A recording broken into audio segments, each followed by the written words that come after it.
I was already at the point where I knew I would never, ever do anything again that was even in the grade. So many times in life, these things called excuses get in your way and totally derail your entire success train. You claim you're too tired to start, you don't have enough money to start, you don't know what you're doing, when in actuality, you have all the power to change all of those situations. They changed the rules and allowed these loopholes, which then people on Wall Street jumped through. Stop complaining and get out there and do it. Because by all means, if you want to sit around and be just mediocre for the rest of your life, go for it. But if you want to make a huge difference in your life and have a great, enjoyable life, you want to stop making excuses and put the foot down and go out there and get stuff done. But to keep going, you need to have confidence, you need to have clarity, you need to have courage, all to believe in yourself that you can do it. It's time to stop making excuses. If you need more time in the day, then wake up earlier or stay up later. If you need more money to get something done, go out and get another job. Gotten the keys to the kingdom, essentially. They've told you what they need exactly. If you claim you're not in the right spot in life to do it, go ahead and get in that right spot of life that you need to be in and get your dreams accomplished. Chase after them with relentless passion, love, and excitement. As long as you love what you're striving to do and chase for, it will be the ultimate gratification once you finally reach and achieve that long, hard-earned goal that you've been wanting to get for years and years and putting all this work in for. And what that is, it's the point when someone actually says, yes, I'll do it.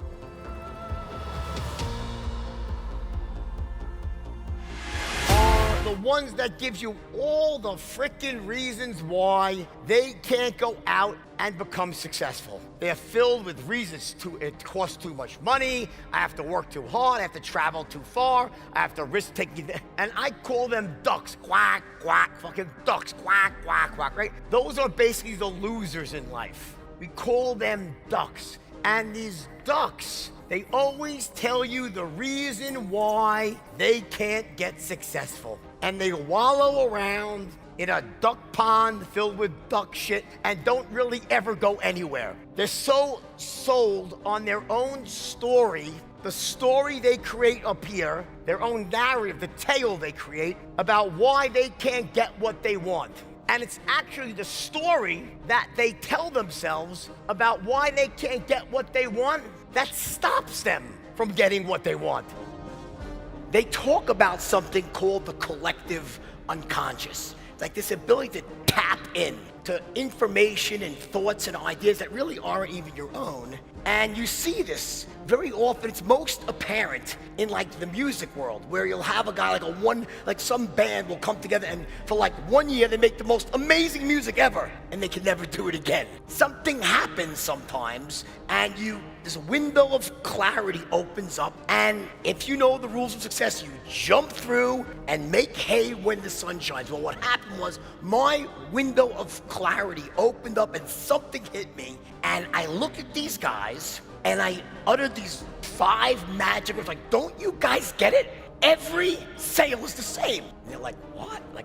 I'm like, every sale is the same. Watch. It's a straight line. And for the very first time, and I want to go back to the beginning and tell you my story of my life, but tell you in a way that focuses on the key moments, the lessons. You could be the most talented person in the world, the best business person in the world, the best athlete, and I work with lots of athletes, by the way. The best athlete in the world, doesn't matter. The best parent in the world. But if you're in a disempowered emotional state, you can't do shit. You can't do anything. Here are the empowering states for business: certainty, confidence, clarity, courage, conviction, ambition, passion. Disempowering states for business: overwhelm, uncertainty, fear.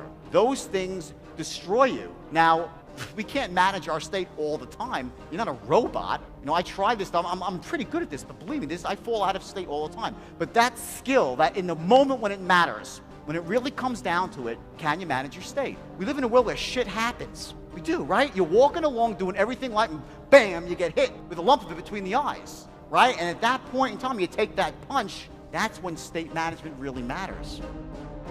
But here's the deal. There actually is a force. And the way you wake it up is by influencing one person first. And who's that? You have to convince yourself that you are the shit. and he's got the vision too. So I was closed by these guys like that. I see people when I'm out and they ask me all these questions, they want to do business with me. 95% never even ask me to do business. They do everything but, because they're not closers. It's the single most important skill in your life you can ever master, that you need to have as an entrepreneur. If you have the opposite, which would be the limiting form of that belief, no offense, you just are. Because you will end up charging away when you should plow forward, and you won't move forward when you should. You'll sit there in a box and say, what the? You'll be nervous, and I'll get to that, what those beliefs are. I don't have time for all of them. I'll get to at least one of them and show you how to break it right here in this room. So that's our beliefs. Very basic concept here, but what I want to do now is take these things to a new level and apply them directly for persuasion. How you use this shit to actually become the best persuader you can possibly be.